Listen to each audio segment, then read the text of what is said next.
Vamos lá, vamos seguir aqui. Salem Nasser, bem-vindo. Tudo bem? Situação ainda muito, talvez piorando, né? Acho que não teve nenhuma cifra de melhora. Nós temos, como o professor Zé Geraldo disse aqui, e eu também reforcei, uma última chance de o Brasil tentar alguma movimentação ali no Conselho de Segurança. Pode até vir uma surpresa, não sei, tenho uma certa expectativa, porque depois daquele fracasso, quer dizer, o Brasil ficou com uma imagem de um país que consegue mediar as questões, né? E que dessa vez pode acontecer uma convergência ali. Eu queria te ouvir um pouquinho sobre esse conjunto de situações e depois tenho perguntas aqui muito específicas para você. Seja bem-vindo, querido Salem Nasser. Obrigado, Conde. Então, acho que temos sim uma chance por causa do timing. Não sei se já, sabe, se já amadureceu a coisa, mas é possível que estejamos, digamos, exatamente no momento certo para tentar um cessar-fogo, uma pausa humanitária, né? Alguma coisa desse tipo, porque sim, você sempre dependeu, na verdade, do momento em que a, a opinião pública mundial ia virar, digamos, né? Ou ia ficar insustentável o massacre diante dessa opinião pública. Então, nós estamos bem perto desse momento. Ou seja, isso é um pouco usual com relação a Israel, também em outras situações, mas estamos falando de Israel aqui, quando eles partem para essas respostas que consistem basicamente em massacrar os civis, né? Durante os primeiros dias está todo mundo dizendo, né, pelo menos a voz oficial, né, está dizendo eles têm direito à legítima defesa, foram atacados, né? Mas aí depois vão passando os dias e vão se acumulando os corpos, os crimes, os hospitais bombardeados, e aí fica difícil sustentar isso, né?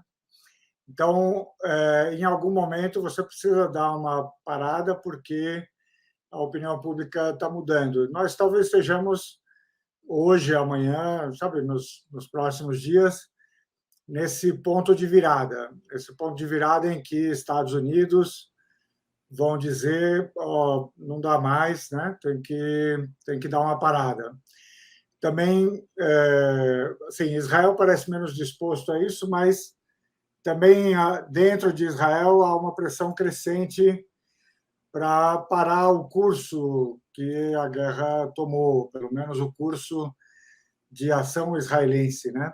A Europa está virando, então talvez seja Seja o timing, justamente. É talvez, por aí que eu sinto que pode vir alguma novidade nessas próximas 24, aí, 48 horas. talvez. Salem, deixa eu te perguntar vai parecer uma questão muito ingênua, muito inocente, mas eu estava vendo hoje é, uma história de que o Kissinger, né, num dado momento, ele falou para Israel parar com os ataques, e Israel parou.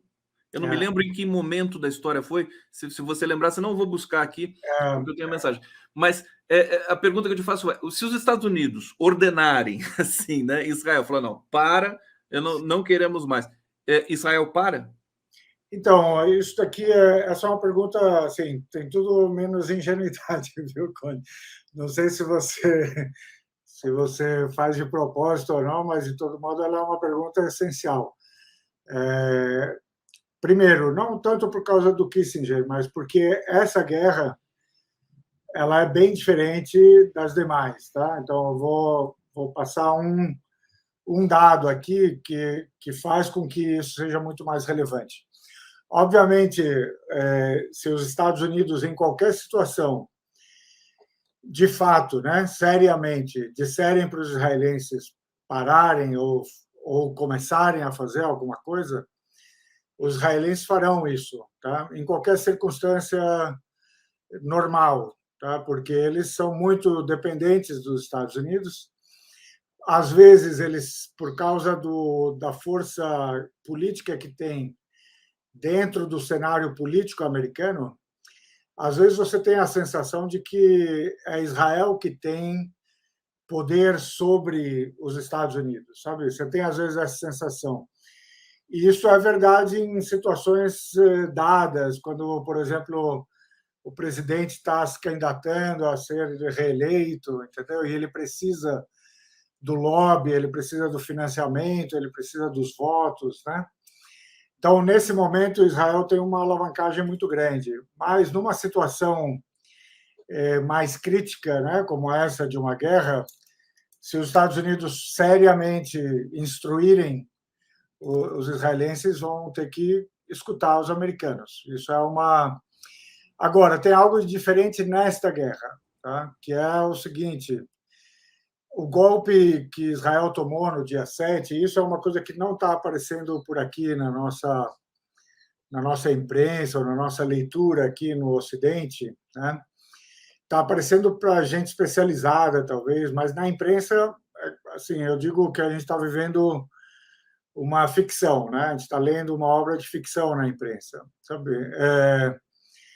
Uma coisa que quem observa isso de perto percebeu é que Israel tomou um golpe muito duro no dia 7.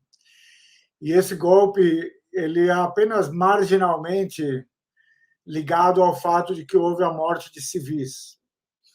O grande trauma do dia 7 foi a fragilidade militar. O Hamas conseguiu atacar instalações militares, conseguiu vencer o número de militares israelenses que eram muito superiores aos que estavam atacando por parte do Hamas. O ataque foi totalmente surpreendente, a derrota foi terrível.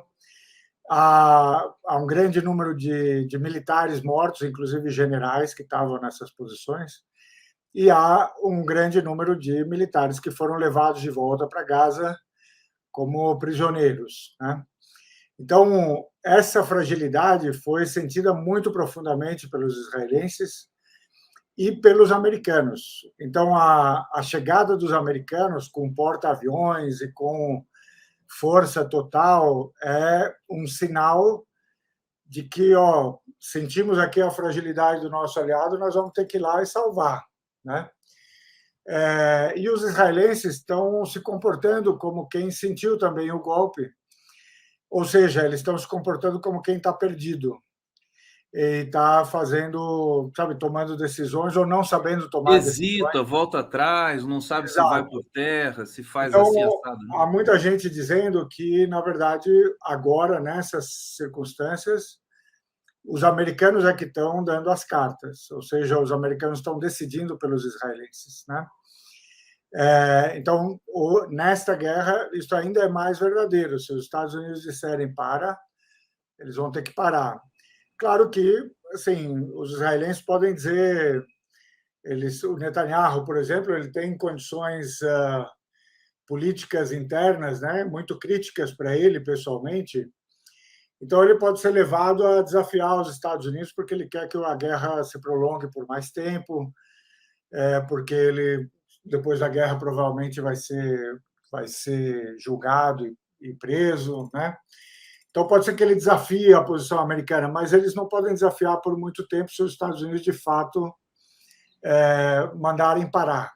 Ainda mais com essa virada da opinião pública internacional, a despeito do serviço horroroso que as agências de notícia fazem, porque parece que elas são representantes de Israel, né? Elas Sim. recebem o informe, o relatório de Israel e divulgam aquilo como verdade, e quando vão divulgar algum informe do Hamas ou de Gaza, eles ainda dizem assim, só que não dá para a gente conferir essa informação. Quer dizer, é uma impostura e uma hipocrisia gigantesca. Você quer comentar? É muito, assim, eu acho que a imprensa ocidental, eu acho que não começou agora, assim, e já tem um tempo, mas eu diria que a partir da guerra na Ucrânia, ela se descreditou totalmente e agora ela está colocando os últimos os últimos pregos no próprio caixão. Assim. O último a sair apaga a luz, né?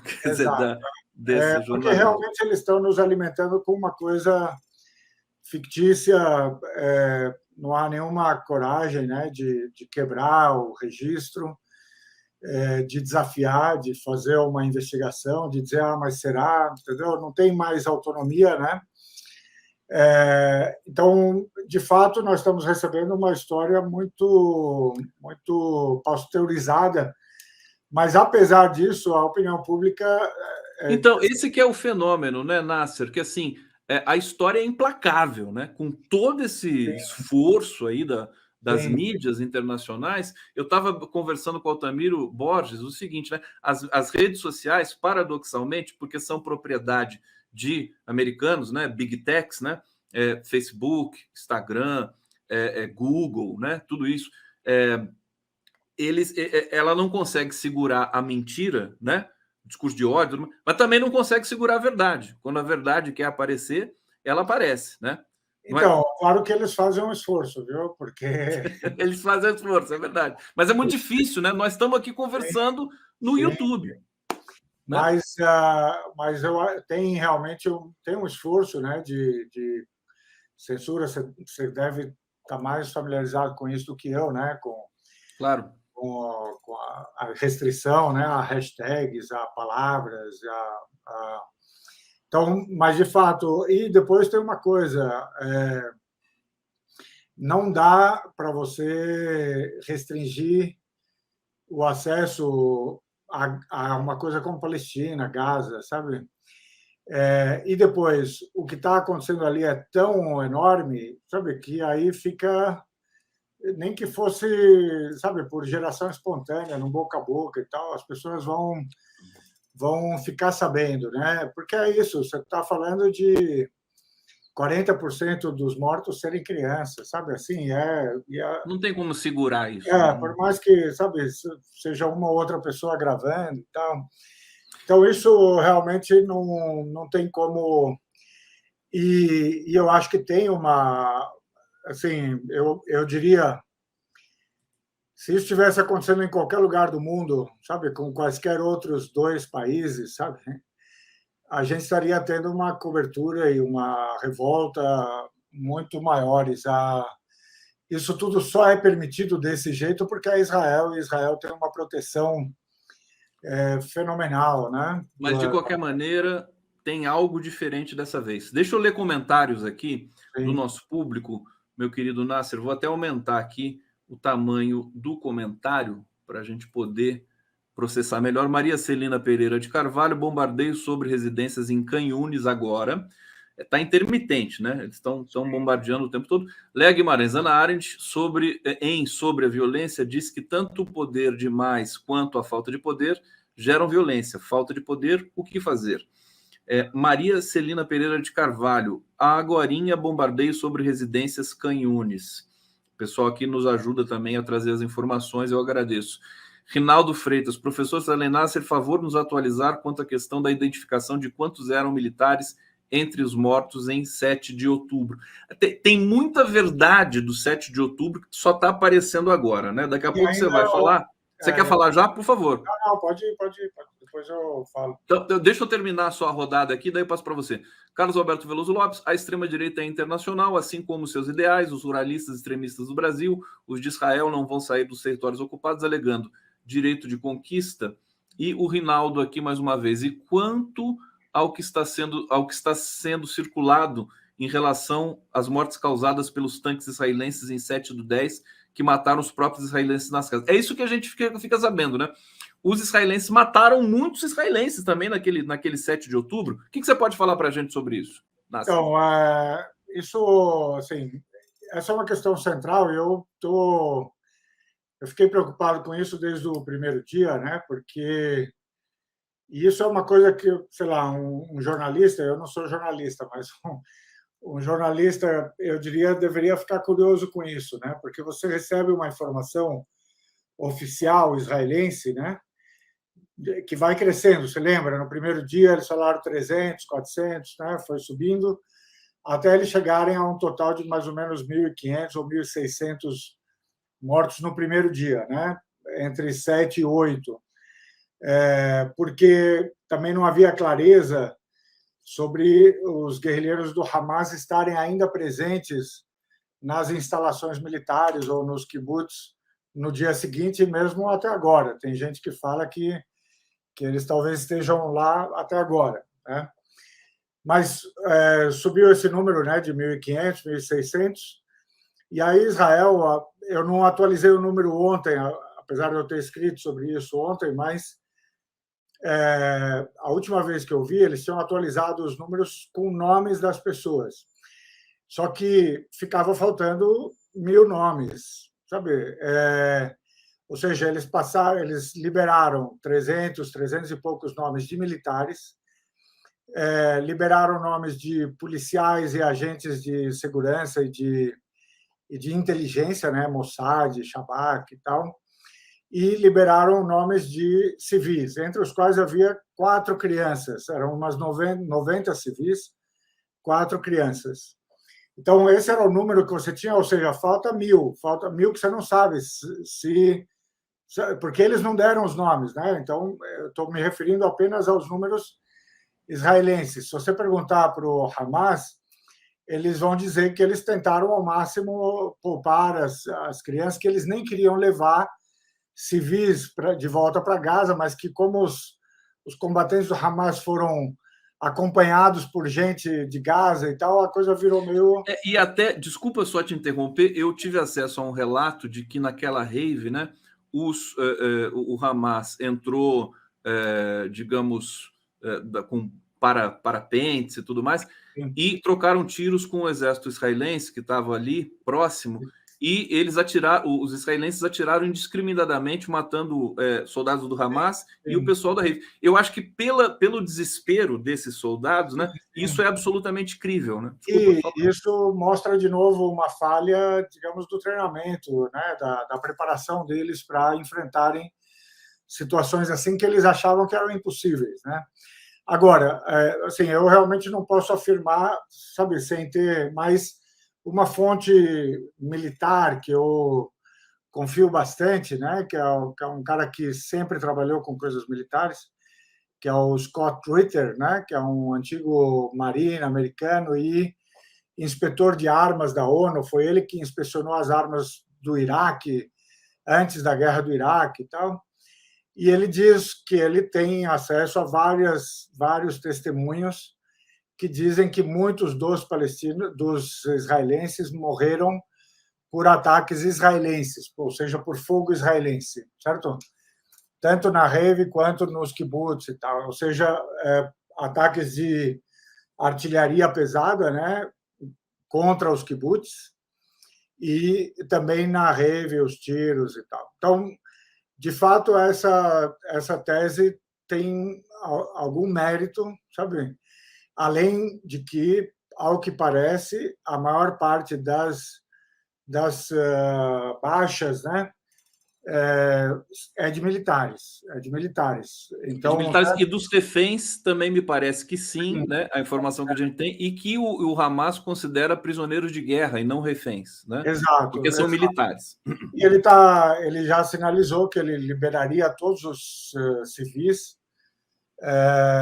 contra a liberação de todas as mulheres e crianças presas nas prisões israelenses, sabe? Então, ele já sinalizou isso, já fez Salem, deixa eu te perguntar, porque tem uma informação aqui muito quente, né? Que Sim. o Hassan Nasrallah, que eu acho que é acho não, ele é o chefe secretário-geral do do Hezbollah. Hezbollah, né? Ele marcou um pronunciamento para sexta-feira, durante homenagem aos mártires. Qual a importância desse momento, se você puder dizer? Isso é o momento definidor. Isso é uma coisa que ninguém aqui nota, né, no Ocidente, ninguém noticia. Acho que vai passar em branco, mas esse vai ser o momento mais importante, talvez, dessa guerra inteira, sabe? Por quê? E é isso que eu acho que a gente precisaria olhar um pouco em termos de equilíbrio de forças, né, nessa guerra e o andamento da guerra, sabe? Por quê? Por um lado, sim, nós estamos vendo um massacre diário, crianças, mulheres e tal. E, claro, isso pesa para todo mundo, inclusive para o Hamas e para todos os grupos. Eu ouço as entrevistas deles, os pronunciamentos e tal. Está todo mundo muito, claro, isso pesa muito nas costas de todo mundo, né? Mas eles dizem, olha, aqui nós estamos sacrificando por uma causa justa. A gente tem que sair dessa prisão, a gente tem que desfazer esse bloqueio, a gente tem que, né? Então não tem outro jeito a não ser fazer essa luta. Eles estão super prontos para uma entrada por terra israelense. Eles estão esperando por isso, né? Os israelenses é que estão hesitando demais e eles têm tentado fazer testes, né? Assim, vamos fazer um teste, entrar um pouquinho. E hoje o que se diz por lá é de que Israel está só à procura de um pequeno sinal de vitória, sabe? Entrar em algum lugar, alguns metros, colocar uma bandeira e sair para dizer que entrou por terra, sabe assim? Mas que nem isso eles estão conseguindo nessas tentativas que estão fazendo. Então, há um grande medo por parte de Israel e dos Estados Unidos de que uma entrada por terra vá assim, enterrar de vez essa noção do poderio militar israelense, certo? Esse é o impasse em que nós estamos hoje. Enquanto eles não entram por terra, eles continuam a atacar, né, pelo ar, continuam a matar crianças e mulheres. Hoje teve um vídeo liberado pelo Hamas de uma das prisioneiras civis israelenses gritando histericamente contra o Netanyahu, né? Para acabar com isso tudo e para liberá-los e liberar os prisioneiros palestinos. E por quê? Porque essas pessoas estão todas lá, sabe, em Gaza, e estão escutando o bombardeio permanente. Elas também estão com medo, certo? Porque elas também estão morrendo, quer dizer. Salem, deixa eu tentar trazer uma questão. São muitas informações que eu pude apurar aqui com alguns informantes, especialistas, e eu quero tentar colocar para você comentar para a gente. Primeira coisa é que é uma informação que o comandante dos Marines estadunidenses ele teve em Tel Aviv e saiu de lá praticamente abandonando a função, o posto, dizendo que não tem nada a ver com aquele problema. Uhum. Essa é uma informação que até choca, quer dizer, mesmo contrariando ali as recomendações do governo americano e tudo mais. Outra informação é de que os estadunidenses fizeram um treinamento em Gaza, não sei exatamente em que ano foi, e que eles saíram rechaçados dali, foram brutalmente derrotados. Para dizer o quê?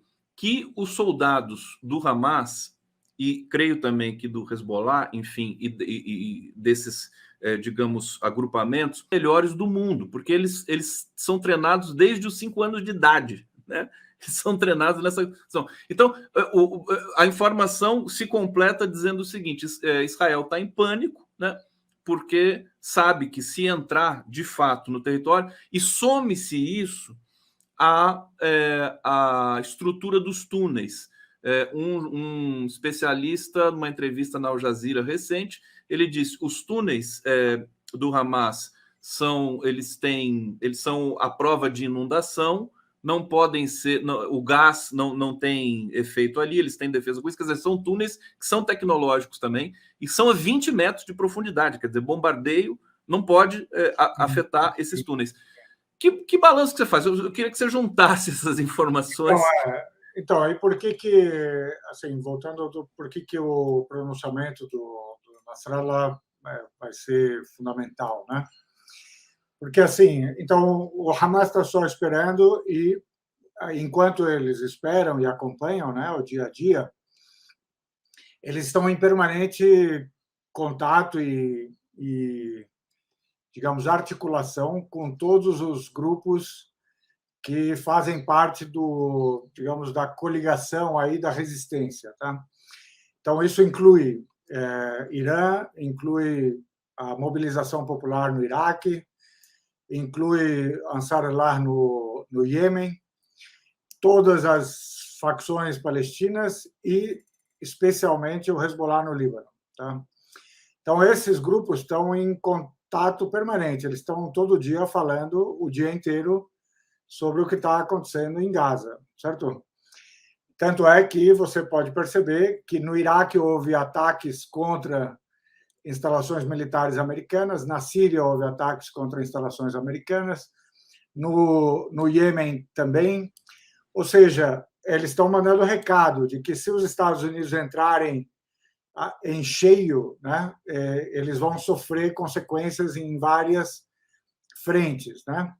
Por outro lado, o Hezbollah, desde o primeiro dia, ele está numa troca de fogo com os israelenses que a gente aqui não está noticiando, mas que é muito, assim, não é muito intensa, mas é razoavelmente intensa. Todos os dias tem baixas dos dois lados. O Hezbollah já perdeu pelo menos 60 combatentes. Israel deve ter perdido algo parecido com isso, vários tanques. E, mais importante, talvez, Israel praticamente perdeu toda a sua capacidade de espionagem e observação do Líbano, porque eles têm, ao longo de toda a fronteira, eles têm antenas, câmeras, certo? Pontos de infravermelho, sensores, tal. Tudo isso foi destruído pelo Hezbollah nos primeiros 2, 3 dias da guerra, certo? Então, essa escaramuça entre Hezbollah e Israel está acontecendo no dia a dia. Hoje houve ataques no Líbano, houve ataques do Hezbollah contra Israel. Então, a grande pergunta, e enquanto isso acontece, né, pelo menos 1/3, 40% do exército israelense tem que ficar voltado para o norte na expectativa de ser atacado pelo Hezbollah. Então, isso já divide o exército israelense em duas partes, porque não dá para deixar o norte sem defesa, certo? A pergunta que todo mundo vem se fazendo desde o dia 7 é quando é que vai falar o secretário-geral do Hezbollah, certo? Por duas razões. Porque quando ele falar, ele vai dizer, é o que todo mundo espera, né? Ele vai dizer até onde eles vão permitir que continue o massacre, ou seja, quando é que vai ser o ponto de não retorno para eles, em que eles vão entrar em massa, certo? Se eles vão entrar em massa, se eles vão ajudar o Hamas ou não vão, se eles vão entrar quando houver entrada por terra, se eles vão entrar porque não houve entrada por terra e continua o massacre contra os civis. Então, estava todo mundo nessa expectativa, porque, por um lado, ele detém a decisão do grupo mais importante nessa guerra. A variável mais importante aqui é o Hezbollah. Tá? Se eles vão entrar ou se eles não vão entrar, e quanto que eles vão entrar. A outra coisa é que ele é o melhor e mais honesto leitor da cena, do panorama do Oriente Médio. Então, se você quiser entender o que está acontecendo e o que vai acontecer no Oriente Médio, você tem que escutar o que ele vai falar na sexta-feira, porque o que ele disser vai ser a verdade, sabe? Sobre o cenário, tá? Sobre os outros atores, né? Sobre tudo, eventualmente Irã, essas coisas e tal. Exato, claro, ele não vai dizer tudo, porque há coisas que são do segredo, mas o que ele te disser, por exemplo, sobre o envolvimento do Hezbollah, sobre o que Israel fez, deixou de fazer, o que a estratégia está sendo, você pode acreditar, porque ele tem esse estilo, digamos, de sempre ser muito racional, né? E sempre dizer a verdade. Isso, os próprios israelenses são testemunhas disso, então eles mesmos prestam muita atenção no que ele fala, e é por isso que é vital o que ele vai dizer na sexta-feira. Ontem eu ouvi um comentário, não sei se a gente deveria criar essa expectativa toda, mas alguém que conhece bem o Hezbollah, que conhece, sim, eu estou falando de imprensa, né? Lá da região, no Oriente Médio. Ele diz, olha, se o secretário-geral marcou a fala para sexta-feira, é que algo grande vai acontecer antes da sexta-feira, certo? Ou seja, que ele não vai falar para anunciar o que vai acontecer depois, certo? Ele provavelmente vai falar porque algo já aconteceu, né? Então, talvez os israelenses mesmos leiam isto e os americanos vão ler isto e vão dizer, ó, estamos chegando num momento crítico. A gente precisa decidir rápido o que vai fazer, né? Porque isso significa que o Hezbollah está todo dia a intensidade do conflito Hezbollah-Israel aumenta todo dia, um pouco. Ontem ou anteontem, agora eu me perco no fuso horário aqui, mas o Hezbollah pela primeira vez usou um tipo de armamento que é antiaéreo. Ele usou contra um drone, né? Um drone que desses drones que estavam atacando o sul do Líbano. E as leituras foram de que isso quer dizer que o Hezbollah tem armamento antiaéreo que, inclusive, pode atingir os aviões israelenses. Ou seja, até ontem ninguém sabia se isso era verdade ou não. Tá? Então, o Hezbollah, dia após dia, ele vai revelando alguma coisa nova. E agora os israelenses souberam. Então, opa, eles têm armamento antiaéreo, certo? Olha, tão importante a gente ter, né, essa leitura que jamais você vai encontrar em nenhum veículo, né, de mídia, seja no Brasil, seja essas agências internacionais, importantíssimo para saber, inclusive para o próprio povo israelense, quer dizer, o que está em jogo ali de fato, e não esse volume de blefes e mentiras que vão sendo divulgadas aí para ganhar a guerra, para ganhar esse processo através da informação. Salim Nasser, eu quero te agradecer imensamente. Infelizmente, nosso tempo acabou aqui. Vou trazer o comentário da Margarete Soler de Leone, está dizendo: Conde, o representante do Hamas deu entrevista ao Breno Altman e disse isso. De fato, aquela entrevista foi muito importante e é importante o trabalho que o Breno está desenvolvendo. Salim, mais uma vez, obrigado. Vamos ficar atento a tudo isso. Sim. Qualquer coisa eu te chamo de novo aqui. Tá bom? Obrigado a todos. A gente volta amanhã com mais um Giro. Valeu.